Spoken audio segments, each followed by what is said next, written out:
KPU melayani sepenuh hati.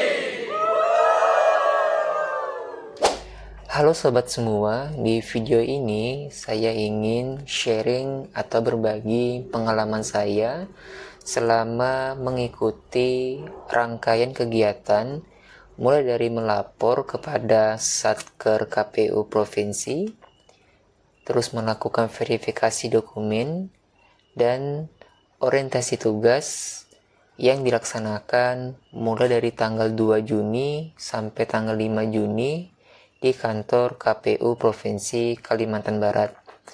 Adapun untuk metode pembelajaran selama saya mengikuti rangkaian kegiatan ini, itu dilaksanakan secara hybrid, yang artinya menggabungkan dua metode pembelajaran secara berbeda, baik itu secara luring maupun pembelajaran secara daring.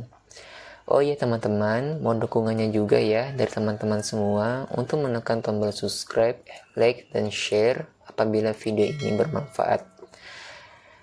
Dan semoga dengan video ini selalu menemui kita bersama, dan tentunya dari harapan kita bersama juga, semoga teman-teman semuanya dalam keadaan sehat dan dimudahkan dalam beraktivitas. Baik teman-teman, langsung saja. Yuk, mari kita simak penjelasan dari video ini. Yang pertama, pada tanggal 28 Mei tahun 2025, saya mendapatkan undangan grup WhatsApp dari call center KPU Provinsi Kalbar. Pada intinya, tujuan dibuatnya undangan grup WA ini adalah untuk mempermudah penyampaian terkait informasi dan memastikan bahwa komunikasi selama di grup dapat berjalan dengan baik dan lancar. Adapun beberapa uraian yang disampaikan oleh admin call center KPU Provinsi untuk saya dan juga teman-teman yang lain, bahwa pada saat sebelum hari melapor dan mengikuti kegiatan verifikasi dokumen, jadi ada beberapa poin yang diingatkan kembali, bahwa yang pertama terkait dengan kelengkapan dokumen. Untuk kelengkapan dokumen ini nanti akan saya jelaskan apa saja yang harus dibawa nantinya. Yang kedua terkait dengan aturan atau ketentuan dalam berpakaian. Adapun aturan atau ketentuan terkait pakaian baik itu pria maupun wanita, yang pertama, PNS itu diwajibkan untuk menggunakan baju kemeja lengan panjang berwarna putih polos tanpa corak. Yang kedua, menggunakan celana panjang atau rok panjang berwarna hitam polos tanpa corak. Artinya, celana yang digunakan maupun rok tidak berbahan jeans. Yang ketiga, untuk yang wanita muslim itu menggunakan jilbab berwarna hitam polos. Yang keempat, menggunakan sepatu berwarna hitam. Dan yang terakhir, memakai kaos kaki berwarna gelap. Selain itu teman-teman, ada beberapa atribut yang harus digunakan. Ini sifatnya opsional, mulai dari penggunaan dasi, ikat pinggang, papan nama, dan pin korpri. Nah, itu sifatnya opsional. Yang keempat, untuk CPNS itu diingatkan kembali untuk membawa perlengkapan alat tulis lainnya. 5 dan 6, di sini saya juga dan teman-teman yang lain mendapatkan jadwal terkait dengan orientasi tugas maupun terkait dengan ketentuan tata tertib selama kegiatan ortuk yang akan diselenggarakan pada tanggal 4 sampai dengan tanggal 5 Juni tahun 2025 di kantor sekretariat KPU Provinsi Kalimantan Barat. Nah, jadi itu merupakan uraian yang saya ingat pada tanggal 28 Mei tahun 2025 ya teman-teman ya.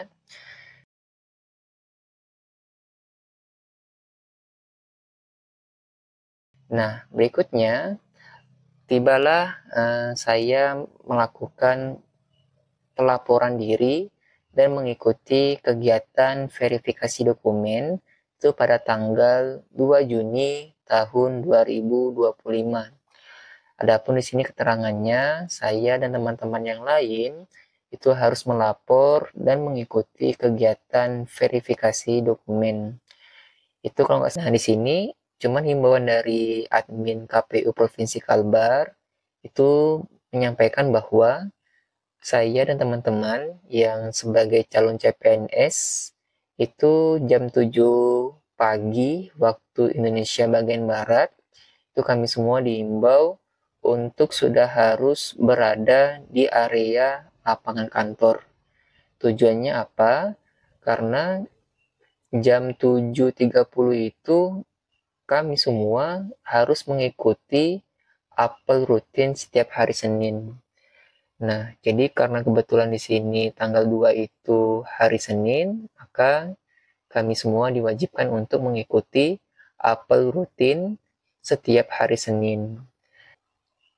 Berikutnya teman-teman, setelah saya dan teman-teman yang lain, setelah mengikuti apel rutin setiap hari Senin, maka saya dan teman-teman yang lain diarahkan oleh pegawai KPU Provinsi Kalbar, sepertinya dia juga panitia, bahwa kami diarahkan untuk memasuki aula kantor KPU Provinsi Kalbar untuk segera melakukan verifikasi dokumen atau verifikasi berkas.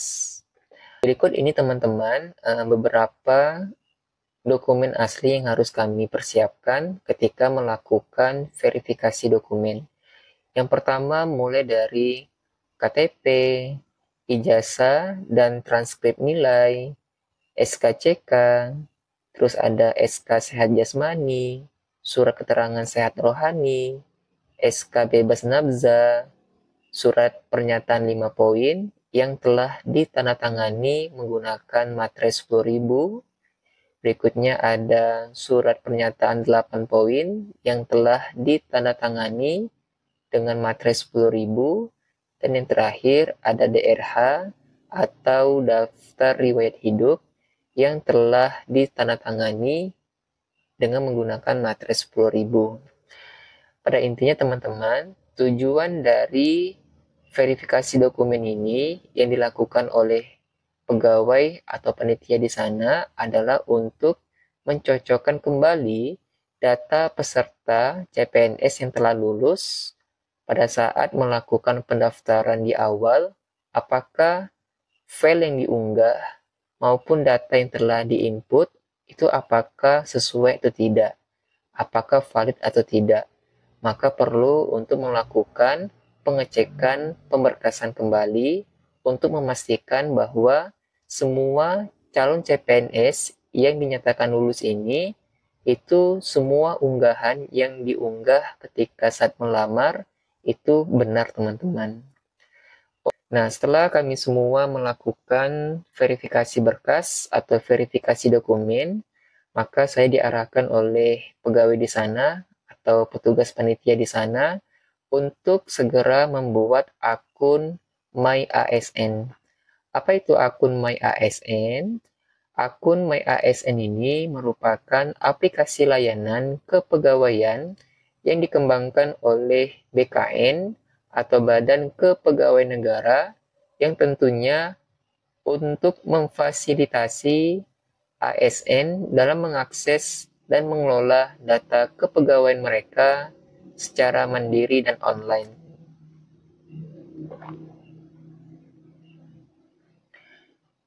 Berikutnya teman-teman, setelah membuat akun MyASN, saya dan teman-teman yang lain itu dikumpulkan kembali di Aula KPU Provinsi Kalbar untuk mendengarkan arahan dari Ibu Sekretaris KPU Provinsi Kalbar yang bernama Ibu Krisnawati Kristina Banjarnahor. Pada intinya, dari beberapa arahan, beberapa paparan beliau yang saya tangkap itu, yang saya ingat bahwa saya dan teman-teman, ya, pada intinya calon CPNS itu dapat segera beradaptasi dengan ritme kerja yang ada di lingkungan satker masing-masing. Jadi beliau juga menekankan betapa pentingnya bekerja secara profesional dan menjunjung nilai integritas. Setelah saya dan teman-teman yang lain mendapatkan arahan dari Ibu Sekretaris, kemudian jam 12 siang itu saya dan teman-teman itu istirahat teman-teman. Isoma itu istirahat, sholat, dan makan. Itu jam istirahatnya dari jam 12 siang sampai jam 1 siang.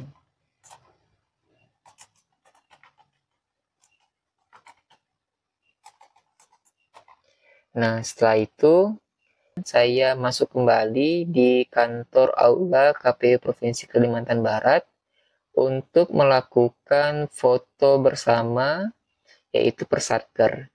Nah, di sini kan karena saya ditempatkan di Kabupaten Skadau, itu ada 9 orang, maka 9 orang ini, saya dan teman-teman yang lain, itu melakukan foto bersama. Adapun ini foto-foto saya dan teman-teman saya yang lainnya.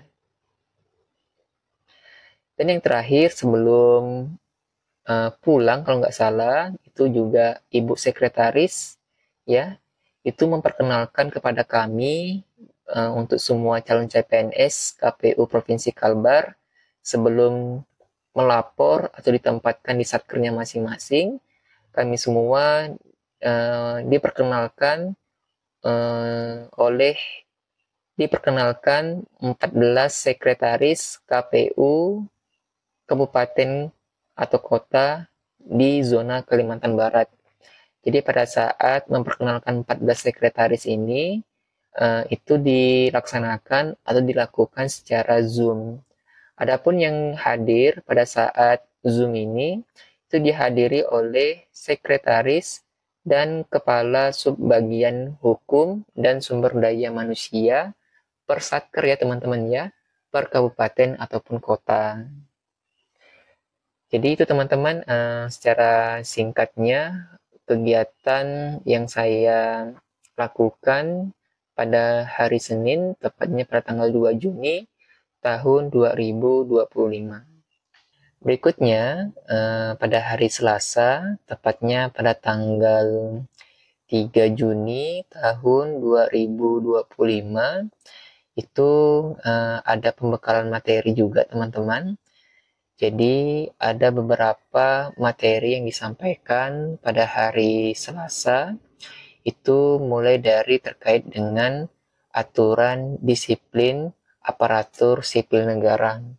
Adapun modul atau dasar hukum yang mengatur tentang aparatur sipil negara ini dapat teman-teman baca di Undang-Undang Nomor 20 Tahun 2023 yang mengatur tentang aparatur sipil negara. Berikutnya di sini ada dasar hukum yang mengatur tentang manajemen pegawai negeri sipil. Jadi teman-teman bisa baca sendiri. Dan yang terakhir itu di Undang-Undang PP Nomor 94 Tahun 2021 tentang peraturan disiplin pegawai negeri sipil. Terus kemudian ada peraturan kepala BKN juga, NIDI nomor 6 tahun 2022 yang mengatur tentang petunjuk pelaksanaan disiplin PNS. Nah ini teman-teman untuk file PDF-nya nanti akan saya share di deskripsi video ya. Nanti berikutnya pada hari Selasa bulan Juni tahun 2025 itu saya dan teman-teman juga mendapatkan pembekalan berupa materi mengenai tentang pelanggaran aparatur sipil negara Jadi pelanggaran aparatur sipil negara itu banyak teman-teman.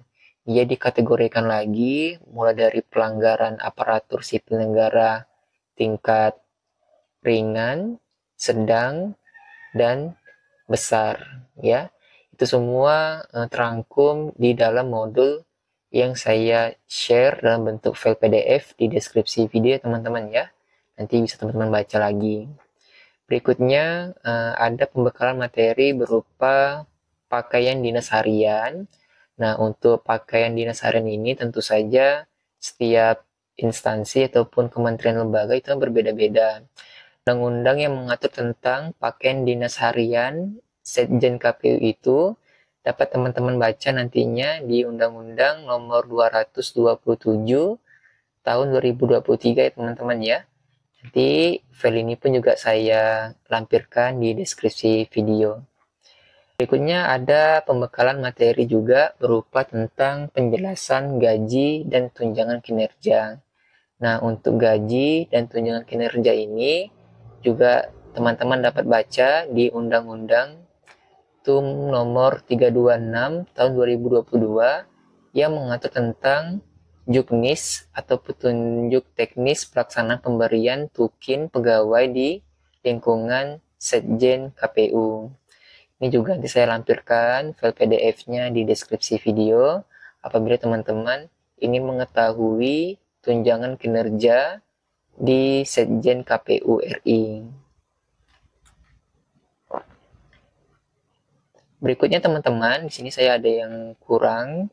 Selain itu, saya dan teman-teman yang lain juga mendapatkan pembekalan materi berupa tentang pemilu. Nah, jadi tentang pemilu ini dapat teman baca atau pelajari itu di Undang-Undang nomor 7 tahun 2017. Ini yang lama. Sekarang itu yang terbaru terdapat di Undang-Undang nomor 23 tahun Undang-Undang nomor 7,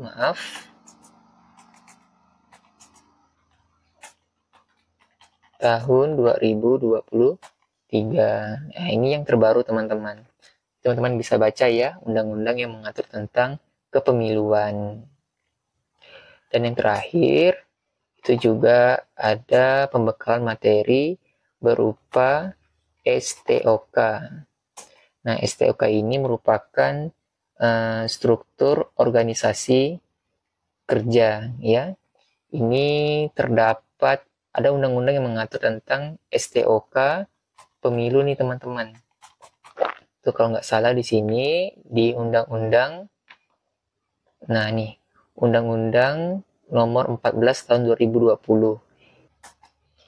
Nah, jadi kurang lebih seperti ini teman-teman uraian atau agenda yang saya dapatkan pada hari Selasa, tepatnya pada tanggal 3 Juni tahun 2025.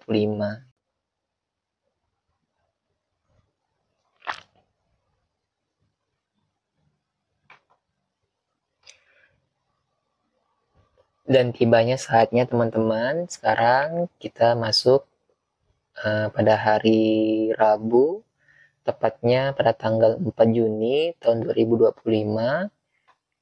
Maka di sini keterangannya, saya dan teman-teman melaksanakan atau melakukan orientasi tugas di Aula Kantor KPU Provinsi Kalimantan Barat. Nah, di sini saya coba jelaskan secara singkat saja teman-teman ya. Jadi pada tanggal 4 sampai dengan tanggal 5 Juni tahun 2025 ini kan agendanya adalah melakukan orientasi tugas. Jadi 2 hari, itu semuanya full materi teman-teman. Ya, semuanya full materi. Ini dilaksanakan ataupun metode pembelajarannya dilakukan secara hybrid, yang artinya menggabungkan dua metode pembelajaran secara berbeda, baik secara luring maupun secara daring. Jadi untuk orientasi pada tanggal 4 Juni tahun 2025, itu yang pertama ada pembukaan kegiatan dan arahan. Terus ada pembekalan materi lagi. Ini full teman-teman, yang saya ingat itu dari jam 8 pagi sampai jam 4 sore itu full. Diisi dengan pembekalan materi terkait dengan Karo. Karo ini adalah Kepala Biro Teknis dan Penyelenggara Pemilu. Ada Karo Perencanaan dan Organisasi, Karo Logistik, Karo Umum, dan Inspektur Wilayah. Jadi teman-teman, semua materi yang ada di sini sudah saya buatkan videonya. Jadi teman-teman bisa pelajari sendiri secara mandiri ya. Nanti untuk modul-modul materinya juga saya lampirkan di deskripsi video. Jadi ini untuk kegiatan orientasi tugas pada hari Rabu, tepatnya pada tanggal 4 Juni tahun 2025.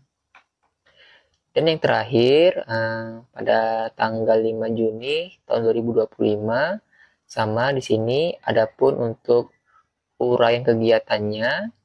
Di sini untuk pembukaan kegiatan dan arahannya ini nggak ada ya seharusnya ya. Ini pada hari Rabu ya. Ini 1, di sini 2. Sama, ini full juga melanjutkan pembekalan materi yang telah dilaksanakan pada hari Rabu pada tanggal 4 Juni tahun 2025. Dan di sini materinya banyak teman-teman ya. Ini juga sama dilaksanakan dari jam 8 pagi sampai jam 4 sore.